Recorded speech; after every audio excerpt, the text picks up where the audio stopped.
கிறிஸ்துக்கள் அன்பான காலைக்கதை நிகழ்ச்சி நேயர்களே, மீண்டும் இந்த நாளில் கூட இயேசுவின் புண்ணிய நாமத்துல உங்களோடு கூட இணைவதில் மிகுந்த மகிழ்ச்சி அடைகின்றேன்.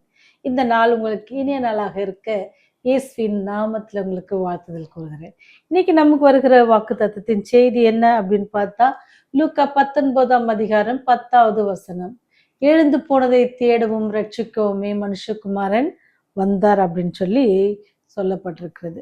இழந்து போனதை தேடுகிறதற்கு ஆண்டவர் நாம் எப்படி இந்த உலகத்துல சாத்தானுடைய பிடியிலிருந்து நம்மை மீட்டுக் கொள்வதற்காக நம்மை தேடி வந்தார். அவர் தேடி வந்து நம்மை மீட்டு கொண்டு அவர் போகும்பொழுது பரமேறி செல்லும் பொழுது நமக்கு அந்த காரியத்தை சொல்லிட்டு போனா, நீங்க என்ன செய்யுங்க, சத்தியத்தை, ராஜ்யத்தின் சுவிசேஷத்தை எல்லாருக்கும் சொல்லுங்க அப்படின்னு சொல்லி. இங்கே ஒரு நடந்த சம்பவத்தை உங்களோடு கூட பகிர்ந்து கொள்ள ஆசைப்படுகிறேன். ஜனவரி 1ஆம் தேதி 1976ஆம் ஆண்டு என்ன செஞ்சிச்சுன்னு சொன்னா, அமெரிக்க தேசம் 200வது ஆண்டை கொண்டாடியது. அந்த நாளில் சூரிய உதயத்தை வரவேற்கணும் அப்படின்னு சொல்லி 3 பேர் பிரயாசப்படுறாங்க. என்ன யாரா இருந்துச்சுன்னா, கேரி வின்டர் மற்றும் அவனது 2 கூட்டாளிகள் என்ன செஞ்சாங்கன்னு சொன்னா, ஓரிகோன் என்ற மலை மேல ஏறி ஃபர்ஸ்ட் நம்ம என்ன செய்யணும், அந்த சூரிய உதயத்தை பார்க்கணும் அப்படின்னு சொல்லி அவங்க என்ன செய்யறாங்க, முடிவு எடுத்துட்டு டிசம்பர் 31 1975ஆம் ஆண்டு ஒரு நாள் தான் என்ன செய்யறாங்கன்னா, மலைக்கு ஏறுறாங்க. எவ்வளவு தூரம் ஏறினாங்க அப்படின்னு பார்த்தீங்கன்னா, 7000 அடி உயரத்தை அடைந்தனர். வெற்றிகரமாக என்ன செஞ்சாங்க, போய் காலையில என்ன செஞ்சாங்க, மற்றவர்களை காட்டில் என்ன செஞ்சிட்டாங்கன்னா, முதலாவது சூரிய உதயத்தை பார்த்தாங்க. அதை பார்த்து அவங்களுக்கு ரொம்ப சந்தோஷம். அதை கண்டு மிகவும் மகிழ்ந்தார்கள். அப்படி அவங்க மகிழ்ந்து எல்லாம் களி கூறும் பொழுது என்ன செஞ்சாங்கன்னு சொன்னா, கீழே வரணும்ல, திருப்பி கீழே வர ஆரம்பிச்சாங்க. கீழே வர ஆரம்பிக்கும் பொழுது என்ன நடந்துச்சுன்னா, அவங்க பயணம் எப்படி இல்லை, சந்தோஷமாக இல்லை. போகிறப்ப இருந்த இது இல்லை. ஏன்னு சொன்னா, பனி புயல் அதிகமாக அடிக்க ஆரம்பிச்சிச்சு. அப்போ அவங்களால என்ன செஞ்சு, இரவு ஆயிடுச்சு. அதனால அவங்களால என்ன பண்ண முடியல, தொடர்ந்து வர முடியல. அங்க என்ன செஞ்சாங்க, திடீர்னு என்ன செஞ்சாங்க அப்படின்னு சொன்னா, பனி புயல் காரணத்தால அங்க ஒரு வீடு மாதிரி கட்டி என்ன செஞ்சாங்க, அந்த இதுல என்ன செய்யறாங்க, படுத்திருக்கிறாங்க. திருப்பி அந்த புயல் அதிகமாக வீச ஆரம்பிச்சதுனால அந்த மேல இருக்கிறதெல்லாம் என்னது கீழே விழுந்துருச்சு. அப்படி விழுந்த உடனே அவங்க ஆனாலும் யாருன்னா அது உயிர் சேதம் இல்லாதபடிக்கு அவங்க தப்பித்து கொண்டாங்க. அப்படி தப்பித்து கொண்டு அவங்க என்ன நினைக்கிறாங்கன்னு சொன்னா, 3 பேரும் ஆண்டவர்ல ஜெபம் பண்றாங்க. இப்போ அவங்க போன இந்த பனி புயலால அங்கங்க என்ன செஞ்சிருச்சு, ரொம்ப ஐஸ் கட்டிகளா இருக்கிறதுனால அவங்களுக்கு போற வழி தெரியல. அவங்க கிட்ட திசை காட்டுற கருவியை அவங்க மிஸ் பண்ணிட்டாங்க. அதுவும் அவங்க கிட்ட இல்லை. அவங்க என்ன செய்யறதுன்னு தெரியல. இப்போ அப்படியே நம்ம பயணத்தை தொடர்ந்தோம் அப்படின்னு சொன்னா, நம்ம எங்கதான் போவோம், ஏதாவது தெரியாத இடத்துல போய் மாட்டிக்குவோம் அப்படின்னு சொல்லி அவங்க ரொம்ப ஜாக்கிரதையா என்ன செய்யறாங்கன்னு சொன்னா, ஆண்டவரை நோக்கி என்ன செய்யறாங்களாம், அந்த நைட்ல தங்குறாங்க.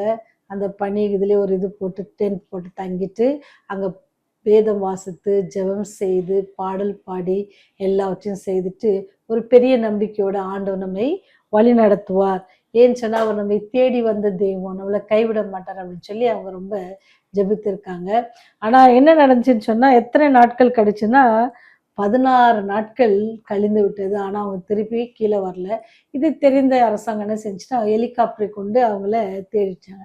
மறுநாள் காலையில என்ன செஞ்சுச்சுன்னா, அப்படியே கொஞ்சம் போல வெளிச்சமும் இந்த நட்சத்திரத்தின் வெளிச்சமும் அவங்களுக்கு தெரியுது.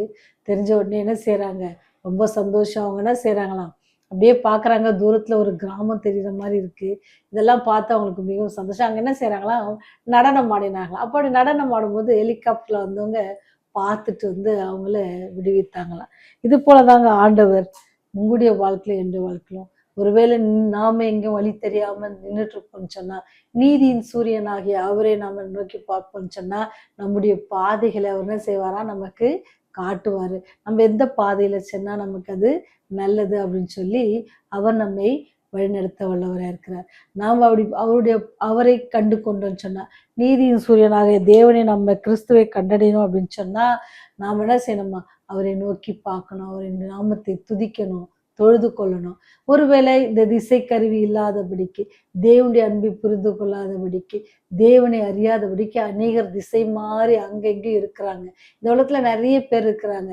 ஒருவேளை நீங்க ஆண்டவர் உங்களை நீதியின் சூரியனை நீங்க கண்டுபிடிச்சிருப்பீங்கன்னு சொன்னா, தொலைந்து போயிருக்கிறவங்களை என்ன செய்யலாம், நாம நீதியின் சூரியனுக்கு நேராக என்ன செய்யலாம், அவங்களை வழி நடத்தலாம். அந்த காரியமும் நமக்கு ஆண்டவர் பொறுப்பையும் கொடுத்திருக்கிறாங்க.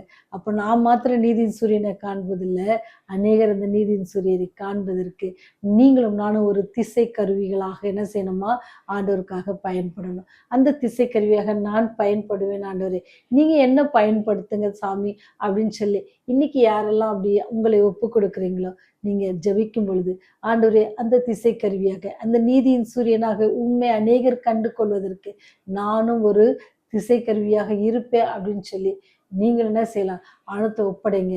நீங்க ஆழத்துல ஒப்படைச்சிங்க அப்படின்னு சொன்னா ஆண்டவர் என்ன செய்வாராம், ஹெலிகாப்டர் கொண்டு வந்து காப்பாத்தினாங்கல்ல, அது போல உங்களையும் காப்பாற்றுவார். திசை மாறி இருக்கிறவங்களையும் என்ன செய்வார், அவர் காப்பாற்றி அவருடைய பாதைக்கு நடத்துவார். அப்பேற்பட்ட அன்பான தெய்வத்தை நம்முடைய விண்ணப்பத்தை வைப்போமா, ஜெபம் செய்வோம். சிறுமைப்பட்டவர்கள் மேல் சிந்தையா இருக்கிற மனுஷன் பாக்கியவான் என்று சொன்னீங்களே தகப்பனே, அது மாத்திரல சுவாமி, எழுந்து போனதை தேடவும் ரட்சிக்கவும் நீர் எங்களை வந்திருக்கிறீங்க சுவாமி. இப்பேற்பட்ட அன்பான தெய்வம் எங்களோடு கூட இருப்பதற்காக நன்றி செலுத்துகிறோம்.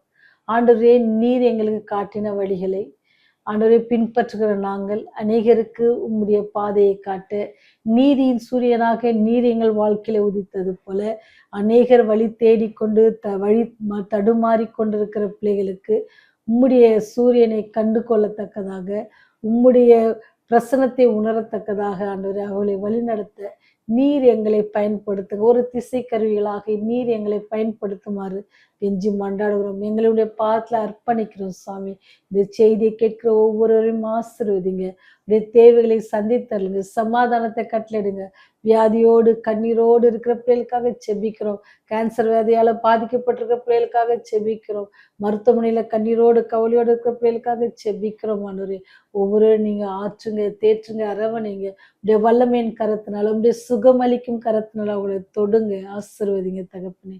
ஒன்றுக்கும் உதவாத எங்கள் மேல் நீர் கிருபையா இருந்த அந்த பரலோகத்தை விட்டு வந்து உடைய ஜீவனை கொடுத்து எங்களை மீட்டு கொண்டீரே, அதற்காகவே நன்றியோடு துதிக்கிறோம், சோஸ்தரிக்கிறோம். இந்த நாள் முழுவதுடைய பிரசனம் எங்களோடு கூட இருக்கட்டும். கிருபையினாலும் இரக்கத்தினாலும் எங்களை வழிநடத்த வேண்டுமா இயேசுவின் வழியாய் ஜெபிக்கிறோம் ஜீவனுள்ள பரலோக பிதாவே, ஆமென், ஆமென்.